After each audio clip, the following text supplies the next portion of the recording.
Hello student, আমি Tapas sir. আজকে এই ভিডিওতে তোমাদের সেকেন্ড সেমিস্টারে যাদের হিস্ট্রি আছে এমডিসিতে, অর্থাৎ যারা অনলি ফর জেনারেল, শুধুমাত্র যারা জেনারেল অর্থাৎ যাদের কোনো অনার্স নেই তাদের জন্য এই সাজেশান। তোমাদের যাদের হিস্ট্রি আছে তো তোমাদের 10 মার্কস এবং 20 মার্কসের অধ্যায়ভিত্তিক সাজেশান, যেখানে আমি আলোচনা করব কোনগুলো পরীক্ষার জন্য সব থেকে বেশি ইম্পর্টেন্ট, কোনগুলো সাপোর্টিং এবং কোনগুলো এক্সট্রা। এরকম ভিডিও সবার আগে পাওয়ার জন্য অবশ্যই চ্যানেলটিকে সাবস্ক্রাইব করে রেখো। তো দেখো তোমাদের প্রথমে 20 মার্কসের প্রশ্ন। তোমাদের প্রথম প্রশ্ন দেখো, লৌহ প্রযুক্তির আবির্ভাব সংক্রান্ত ঐতিহাসিক বিতর্কটি আলোচনা করো। এটি তোমাদের জন্য সব থেকে প্রবল ইম্পর্টেন্ট এই প্রশ্নটি। তোমাদের কিন্তু এবছর পরীক্ষায় কিন্তু বিশাল চান্স বলতে পারো, ফার্স্ট চয়েস ফার্স্ট প্রশ্ন, একদম বিশাল ইম্পর্টেন্ট বলতে পারো।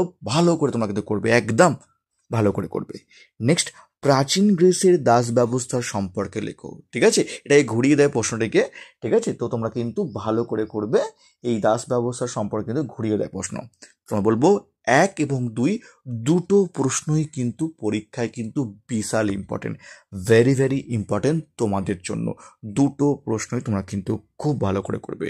দুটো প্রশ্নের কিন্তু পরীক্ষায় আসার সময় কিন্তু অত্যন্ত প্রবল। নেক্সট, পরের প্রশ্ন দেখো, প্রাচীন গ্রিসের ট্র্যাজিক নাটকের বিকাশের ধারা লেখো।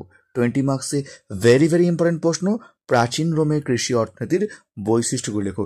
এটিও কিন্তু 20 মার্কসে বিশাল ইম্পর্টেন্ট প্রশ্ন। ঠিক আছে, তো 1, 2, 3, 4 চারটে ভালো করে করার পর এই 5 নম্বর প্রশ্নটি, প্রাচীন রোমের দাস ব্যবস্থা বিবরণ দাও, এটা সাপোর্টিং করবে। ঠিক আছে, এটা সাপোর্টিং ইম্পর্টেন্ট প্রশ্ন। ঠিক আছে, কি বললাম ইম্পর্টেন্ট, কিন্তু সাপোর্টিং ইম্পর্টেন্ট। 1 থেকে 4 সব থেকে প্রবল ইম্পর্টেন্ট। যদি গ্রিসের দাস ব্যবস্থা না আসে তাহলেই তোমাদের কিন্তু 20 মার্কসে এই প্রশ্নটি আসবে, প্রাচীন রোমের দাস ব্যবস্থা সম্পর্কে আলোচনা করো।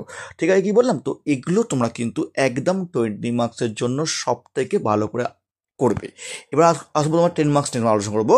তাই বলবো, যদি কেউ এমডিসি তোমাদের যে হিস্ট্রি আছে এরা অনলি ফর জেনারেল, যদি কেউ পড়তে চাও আমার কাছে, আমি সোসনা কলেজের কাছে পড়িয়ে থাকি অফলাইনে।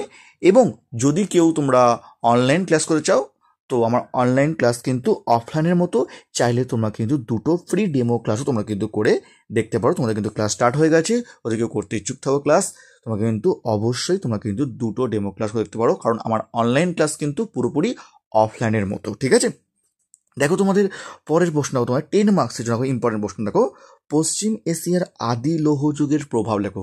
দেখো লৌহ যুগের বিতর্কে না আসে তখন তোমাদের 10 মার্কস নিয়ে প্রশ্ন আসতে পারে। নেক্সট, নাগরিকদের প্রসঙ্গ বিশেষভাবে উল্লেখ করে স্পার্টার সমাজ ব্যবস্থা বা স্পার্টার সংবিধানের বৈশিষ্ট্য লেখো। বিশাল ইম্পর্টেন্ট, 10 মার্কসের জন্য সব থেকে প্রবল ইম্পর্টেন্ট প্রশ্ন হচ্ছে এই প্রশ্নটা। 2 নম্বর প্রশ্ন কিন্তু সব থেকে ইম্পর্টেন্ট প্রশ্ন। আর 1 নম্বর হচ্ছে যদি লৌহ প্রযুক্তি আবিষ্কার বিতর্ক না আসে তাহলে কিন্তু আসতে পারে। আর নেক্সট, প্রাচীন মিশরের রাষ্ট্র ব্যবস্থার সাধারণ বৈশিষ্ট্য লেখো। তো 2 এবং 3 সব থেকে 10 মার্কসের জন্য তোমাদের ইম্পর্টেন্ট। ঠিক আছে, 10 মার্কস তোমরা কিন্তু 2 আর 3 ভালো করে পড়ে যাবে এবং 1 নম্বর তোমরা কিন্তু সাপোর্টিং পড়ে যাবে। এগুলো ভালো করে পড়বে 10 মার্কস এবং 20 মার্কস জন্য। কিছু এক্সট্রা এবং কিছু সাপোর্টিং দেওয়া হয়েছে, এগুলো ভালো করে পড়ার পর তারপর তোমরা কিন্তু কিছু এক্সট্রা বা সাপোর্টিং পড়ে যাবে। আর যারা এখনও চ্যানেলটিকে সাবস্ক্রাইব করনি অবশ্যই চ্যানেলটিকে সাবস্ক্রাইব করে রেখো এরকম ভিডিও সবাই পাওয়ার জন্য। আর তোমাদের দেখো সাপোর্টিং প্রশ্ন তোমাদের গ্রিক পলিসের পতনের কারণ লেখো। এটা সাপোর্টিং এর মধ্যে বিশাল ইম্পর্টেন্ট। ঠিক আছে, এগুলো করার পর তারপর তোমরা এটা করে যাবে, 10 মার্কস বা 20 মার্কস আসতে পারে। নেক্সট, গ্রিক পলিসের বৈশিষ্ট্য লেখো, 10 মার্কসের প্রশ্ন। নব্যপ্রস্তর যুগীয় বিপ্লবের বৈশিষ্ট্য তারপর লেখো। এটা তোমরা সাপোর্টিং করে যাবে, ইম্পর্টেন্ট প্রশ্নটা। 1 আর 3 সাপোর্টিং করে যাবে, 2 এক্সট্রা এবং মানব জাতির বিবর্তন প্রক্রিয়া আলোচনা করো, এটাও এক্সট্রা প্রশ্ন তোমরা করে যাবে। কারণ যদি প্রশ্ন কঠিন হয় তখন তোমরা কিন্তু যদি না করে যাও অন্তত সমস্যা পড়তে পারো। তাই তোমাদের বলবো অবশ্যই এগুলো এমনভাবে দেখে যাও তাদের পরীক্ষা তোমরা লিখতে পারো।